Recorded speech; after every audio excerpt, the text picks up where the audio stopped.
দেখো আজকে পড়ানো হবে ক্লাস 8 এর নাম পদের একটি বিশেষ ভাগ। এটা হচ্ছে বিশেষ। আমরা এর পূর্ববর্তী স্তরে নাম পদ সম্পর্কে একটু আলোচনা করেছি। আজকে তোমাদের যেটা সিলেবাস, সেই সিলেবাস অনুযায়ী আমি বিশেষ্য পদটা যে শ্রেণী বিভাগটা, সেই শ্রেণী বিভাগটা দেখাচ্ছি। তাহলে এখন প্রথম হচ্ছে কি, যে আমরা জানি যে নাম পদকে আমরা 4টা ভাগে ভাগ করছি। কি কি? বিশেষ্য, বিশেষণ, সর্বনাম, অব্যয়। ঠিক আছে? তো আজকের যেটা আলোচনার বিষয় সেটা হচ্ছে কি বিশেষ্য পদ। এই যে জায়গাটা, এইটা হচ্ছে আজকের আলোচনার বিষয়।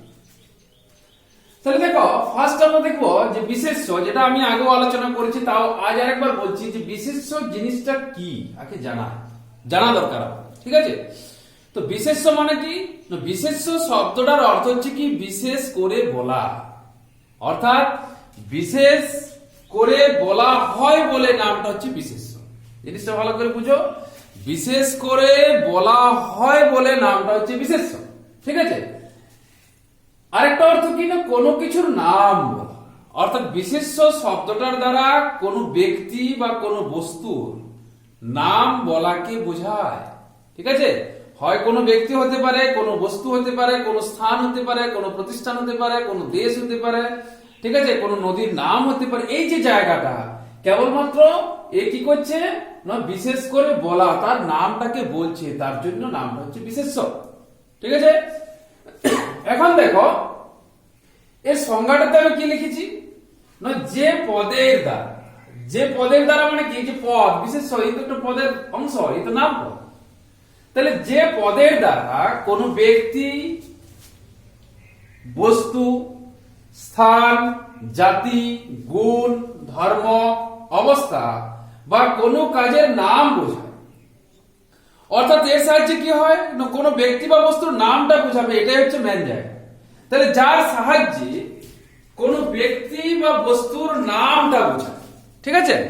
তাহলে এই জন্য বিশেষ্য পদ কাকে বলে না, যে পদের দ্বারা কোনো ব্যক্তি, কোনো বস্তু, কোনো স্থান, কোনো জাতি, কোনো গুণ, কোনো ধর্ম, অবস্থা বা কোনো কাজের নাম বোঝায়, তাকে আমরা বলছি কি না বিশেষ্য পদ।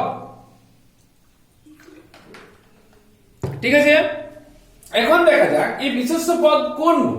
কয়েকটা উদাহরণ দিচ্ছি। যেমন ধরো গঙ্গা ভারতবর্ষের একটি প্রধান নদী, তাহলে এখানে কি না গঙ্গা একটি বিশেষ্য পদের উদাহরণ। ঠিক তেমনি ভারতবর্ষ একটি মহান দেশ, আমি এটা বাক্যে প্রয়োগ তোমাকে দেখাচ্ছি।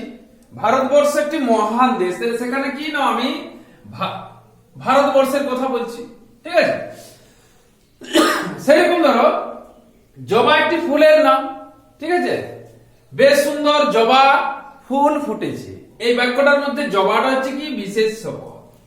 রবীন্দ্রনাথ বিশ্ব কবি ছিলেন, তাহলে এখানে রবীন্দ্রনাথটা হচ্ছে কি বিশেষ্য পদ। ইউরোপ একটি শীতলতম দেশ, তাহলে এখানে কি না ইউরোপ।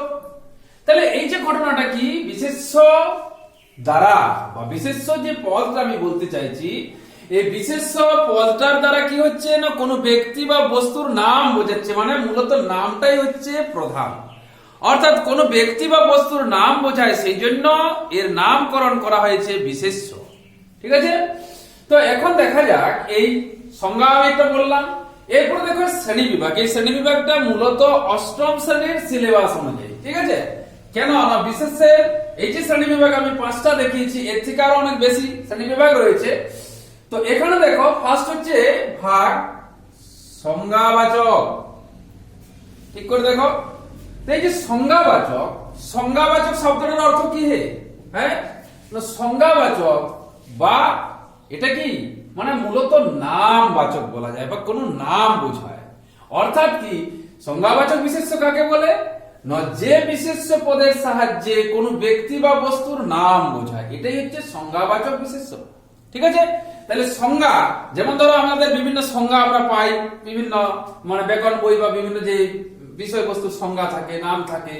এই যে ঘটনাটা, তাহলে সংজ্ঞা মানে কি নামটা, তাহলে নামবাচক, তার মানে কি সংজ্ঞাবাচক, তাহলে সংজ্ঞা মানে নাম বলে দিলেই হয়ে গেল। যেমন ধরো আমি এখানে উদাহরণ দিচ্ছি, গঙ্গা ভারতের একটি প্রধান নদী। তাহলে এখানে গঙ্গাটা কি, গঙ্গাটা একটা নদীর নাম, তাহলে সেই জন্য এটা কি, এটা সংজ্ঞাবাচক বিশেষ্য নাকি। আবার ধরো তুমি ধরো এই যে উদাহরণগুলো আমার উপরে, এগুলো সবই এর মধ্যে আছে। যেমন ভারতবর্ষ প্রধান দেশ, জবা একটি ফুল, রবীন্দ্রনাথ, নজরুল ইসলাম, ইউরোপ। তাহলে এই যে তোমাদের যেমন ধরো তোমাদের প্রত্যেকের যে নাম, তোমরা কি না তোমাদের এই যে নামটা, এটা হচ্ছে এক একটা বিশেষ পদ। ঠিক আছে, কারো নাম আছে পূজা, কারো প্রিয়া, এই যে বিভিন্ন যে তোমাদের নামগুলো, এটা হচ্ছে কি এক একটা বিশেষ পদ, এবং এটা কি সংজ্ঞাবাচক বিশেষের উদাহরণ। তোমার নামটা বোঝানো হচ্ছে। যেমন এখানে বলছি গঙ্গা, যমুনা, আর যে বিভিন্ন বিভিন্ন পাহাড় পর্বতের যে নাম করা আছে, যেমন ধরো মাউন্ট এভারেস্ট। তো মাউন্ট এভারেস্ট কি একটা পর্বত, একটা পাহাড়, হ্যাঁ? তাহলে এর নামকরণ কি করা হয়েছে? Mount Everest. তাহলে যেহেতু মাউন্ট এভারেস্ট, সেই জন্য এটা হচ্ছে নাম সংজ্ঞাবাচক বিশেষ। এই যে পর্বতটার নাম দেওয়া হয়েছে শুশুনিয়া পাহাড়, ধরো আমাদের এই যে নামটা, কি পাহাড়টার নাম? না শুশুনিয়া পাহাড়। তাহলে কি না এটা হচ্ছে সংজ্ঞাবাচক বিশেষ। বাঁকুড়া একটা জেলার নাম, ধরো বাঁকুড়া জেলা কি নাম? না বাঁকুড়া, আমাদের কমলপুর একটা স্থান। ঠিক আছে, তাহলে এই জন্য এই যে কমলপুর একটা স্থান বোঝাচ্ছে, সেই জন্য একটা জায়গার নাম বোঝাচ্ছে, সেই জন্য আমরা বলছি একে সংজ্ঞাবাচক বিশেষ্য। বুঝতে পারছো কথাটা? না, সংজ্ঞাবাচক বিশেষ্যতে কি করছে? না কোনো ব্যক্তি বা বস্তুর নাম বোঝাচ্ছে। কমলপুর আমাদের একটা স্থান, বাঁকুড়া একটা জেলার নাম, পশ্চিমবঙ্গ একটা রাজ্যের নাম, কলকাতা তার রাজধানীর নাম, ভারতবর্ষ একটা দেশের নাম, হ্যাঁ, আমেরিকা একটা দেশের নাম। এই যে বিভিন্ন দেশের নাম, মহাদেশের নাম, সমুদ্রের নাম, ঠিক আছে, বা বিভিন্ন ব্যক্তির নাম, বিভিন্ন বস্তুদের যে নামগুলো আমরা পাচ্ছি, এটা সবই হচ্ছে মূলত সংজ্ঞাবাচক বিশেষ্যের উদাহরণ। মূলত সংজ্ঞা শব্দটার অর্থ হচ্ছে নাম, আর এই জন্যই বলা হচ্ছে বিশেষ্য পদের এই যে ভাগটা, যে এর সাহায্যে কোনো ব্যক্তি বা বস্তুর নাম বোঝায়। ঠিক আছে, এটা আশা করি বুঝো। এর পরের ঘটনা আসছে শ্রেণীবাচক। তো শ্রেণী জিনিসটা কি? হ্যাঁ, ফার্স্ট থেকে দেখো, শ্রেণী মানে কি? একটা বিশেষ শ্রেণী, একটা বিশেষ প্রজাতিকে বোঝাবে। যেমন ধরো আমরা কি, আমরা মানুষ। তা আমরা মানুষের মধ্যে আমরা বিভিন্ন শ্রেণীর মানুষ আছি। হ্যাঁ, ধর্মগত দিক থেকে, আকার আকৃতিগত দিক থেকে আমরা বিভিন্ন শ্রেণীর মানুষ রয়েছি, কিন্তু আমরা সবাই মূলত মানুষের শ্রেণী। নাকি? তার জন্য মানব প্রজাতি আমরা একটা বিশেষ প্রজাতির, সেই জন্য আমরা হচ্ছে শ্রেণীবাচক বিশেষের উদাহরণ। ঠিক তেমনই মনে করো তুমি, এখানে আমি একটা উদাহরণ দিচ্ছি পতঙ্গ। তো পতঙ্গ মানে কি? ফড়িং। তাহলে যে ফড়িং প্রজাতি, সেই প্রজাতিটাকে বলা হচ্ছে পতঙ্গ। ফড়িং আমরা চলিত ভাষায় বলছি, আবার সাধু ভাষায় বা ভালো ভাষায় আমরা কি বলছি? পতঙ্গ। এখানে আমি একটা বাক্যে প্রয়োগ দেখাইছি কি না, পতঙ্গে যে রঙে ধায়। তাহলে দেখো এখানে কি না, আমরা জাস্ট একটা উদাহরণ দেব, এবং উদাহরণগুলো দেওয়ার পরে কি করি না, সেটার বাক্যে প্রয়োগ দেখায়। তো আমি উদাহরণ দিচ্ছি, যেমন ধরো এখানে পতঙ্গ দিলাম উদাহরণ। এবারে এর বাক্যে প্রয়োগ কি না, পতঙ্গ যে রঙে ধায়। অর্থাৎ এই যে বাক্যটা তুমি পেলে, এরপরে তোমাকে যদি বলা হয় যে এখানে বিশেষ্য পদ কোনটি, তুমি কিসে দাগ দিবে? না তুমি পতঙ্গটা দাগ।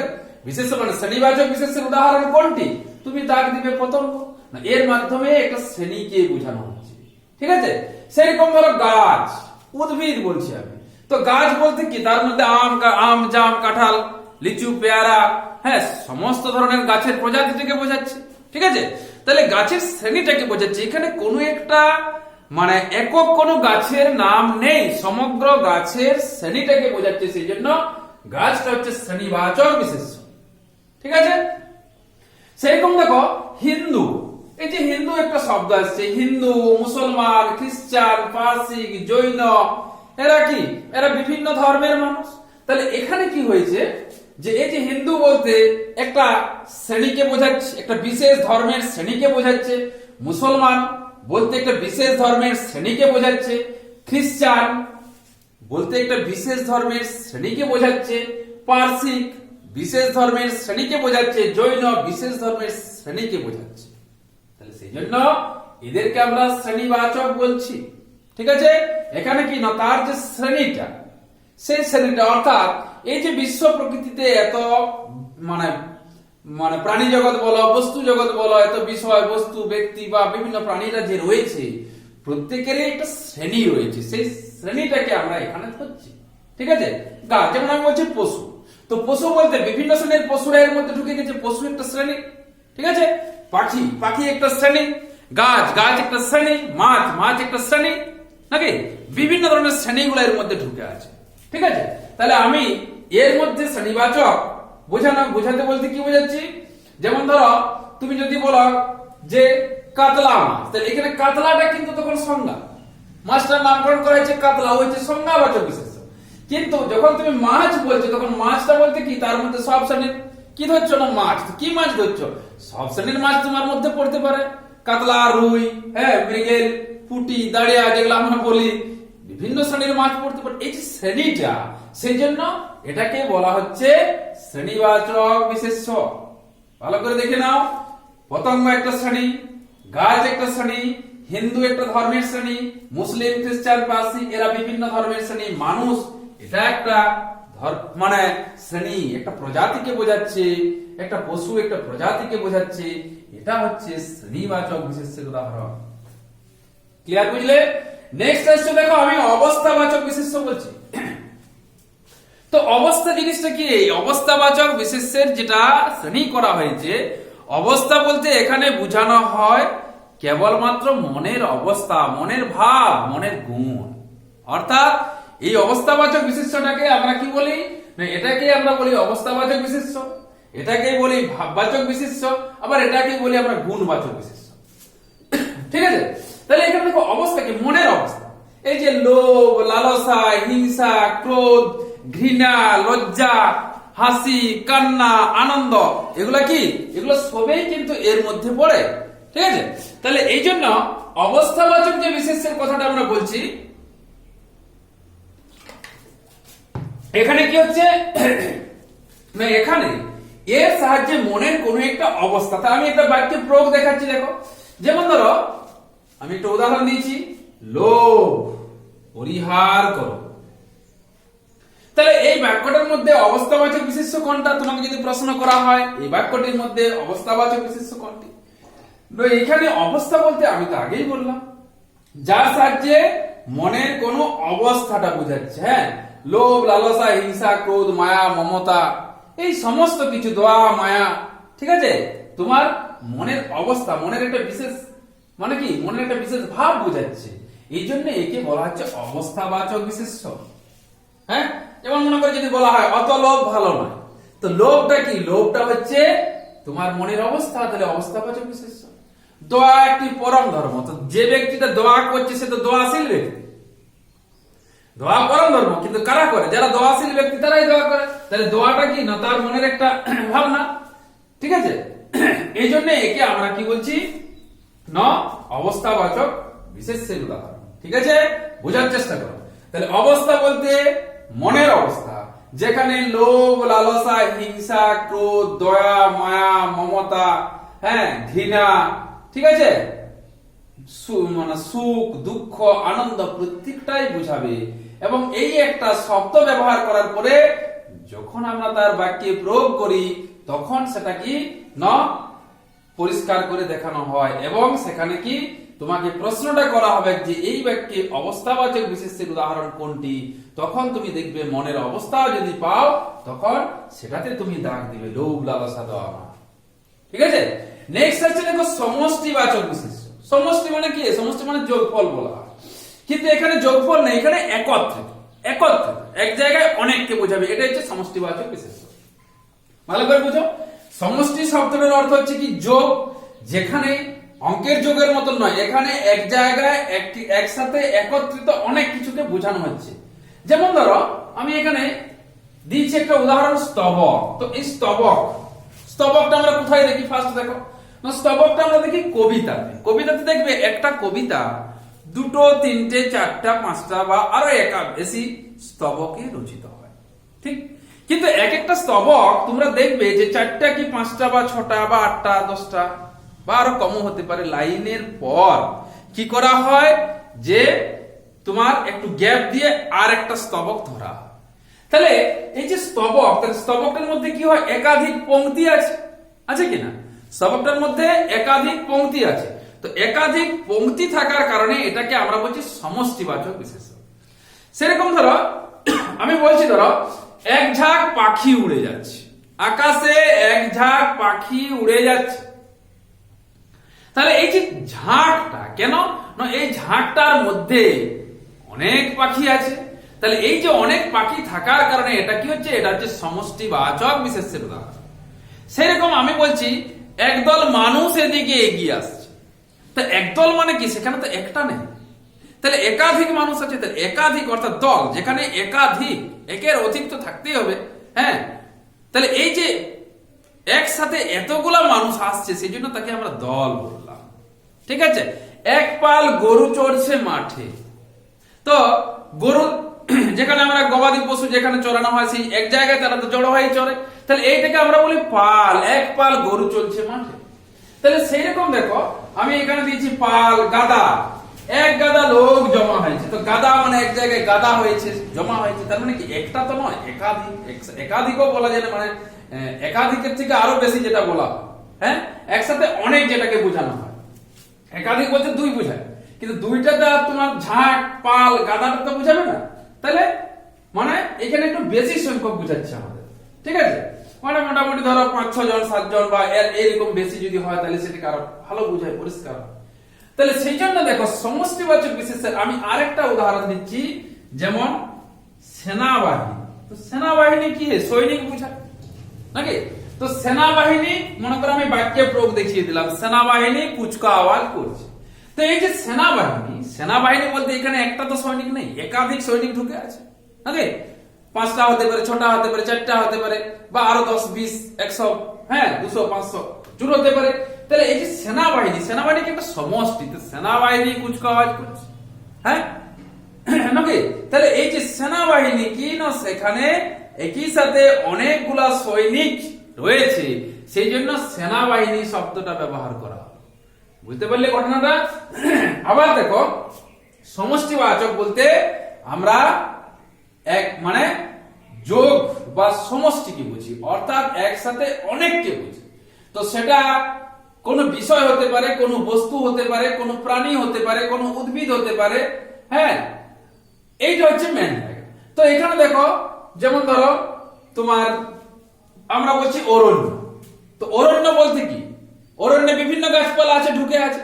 তাহলে তার জন্য কোথায়, বনে গেছিলাম। হ্যাঁ, বিরাট বড় বন বা বন, যে এই যে বনের মধ্যে অনেকগুলা গাছ একসাথে রয়েছে, তাহলে এই যে এইটা যখন আমি প্রকাশ করবো, সেটা আমার সমষ্টি। কিন্তু একক যখন বলবো, সেটা আলাদা। আবার ঝাঁক, এখানে যেমন ঝাঁক বললাম, পাখির ঝাঁক উড়ে যাচ্ছে, একসাথে অনেক পাখি আছে। পাল, গরুর পাল যদি বলি, সেখানে একসাথে অনেকগুলা গরু আছে। গাদা, একসাথে অনেকগুলাকে বোঝাচ্ছে। দল, আমি বললাম একদল মানুষ আসছে, তাহলে দল বোঝাচ্ছে, প্রচুর মানুষকে বোঝাচ্ছে। ঠিক আছে, স্তবক, একসাথে 5টা 6টা পংক্তি দিয়ে একটা স্তবক গঠিত হয়, তার জন্য এটা কি না তোমার সমষ্টিবাচক বিশেষণ। বুঝতে পারছো? আবার নেক্সট আসছে দেখো, ক্রিয়াবাচক বিশেষণ। তো ক্রিয়াবাচক বিশেষণটা কি? ক্রিয়া মানে কি, ক্রিয়া মানে কাজ করা বোঝায় নাকি? তাহলে যে বিশেষ্য পদের দ্বারা কোনো কাজ করা বোঝাবে, এটাই হচ্ছে ক্রিয়াবাচক বিশেষ্য। এটাই তো ক্রিয়া। ক্রিয়ার মূলে কি ছিল, নাম মানে ক্রিয়াপদ। ক্রিয়ার মূলে আছে ধাতু নাকি? তো এখানে ঘটনাটা কি দাঁড়াচ্ছে না, এই যে বিশেষ্য পদের যে শ্রেণীটা আমি দেখাচ্ছি, ভাবো তো এখানে কি হচ্ছে কি, যে ক্রিয়াপদটাই বিশেষ্য হিসেবে কাজ। যেমন ধরো আমি এখানে একটা উদাহরণ দিচ্ছি, শয়ন কুৎসিত। শয়নটা কি, ঘুমানো, শোয়া। কেমন ধরনের ঢংটা, তাহলে কুৎসিত ধরনের। শয়নটা কি, ক্রিয়া বোঝাচ্ছে। ভোজন, ভোজনটা কি, ভোজনটা ভিক্ষা, তাহলে ভোজন মানে খাওয়া বোঝাচ্ছে। সেরকম দেখো, লেখাপড়া ছাড়া উন্নতি হবে না, বাস্তব জিনিস, লেখাপড়া ছাড়া উন্নতি হবে না। তাহলে লেখাপড়াটা তোমার কি বলে, তোমার একটা ক্রিয়া বোঝাচ্ছে, এই ক্রিয়াপদটা কি বিশেষ হিসেবে কাজ করছে। তাহলে এই জন্য এটাকে আমরা বলছি ক্রিয়াবাচক বিশেষ। আবার দেখো, তুমি এখানে বলছো অধ্যাপনা মহৎ পেশা। তো অধ্যাপনা মহৎ পেশা, তার মানে কি, অধ্যাপনা একটা কাজ। হ্যাঁ, কাজ বোঝাচ্ছে। তাহলে এই যে জায়গাটা, তাহলে এই যে আমি বললাম শিক্ষকতা মহৎ পেশা, এই যে আমি মনে করো পড়াচ্ছি তোমাদেরকে, এটা কি করছে, আমি একটা কাজ করছি। তাহলে এটা কি, হ্যাঁ না, এটা তখন ক্রিয়াবাচক বিশেষের উদাহরণ হচ্ছে।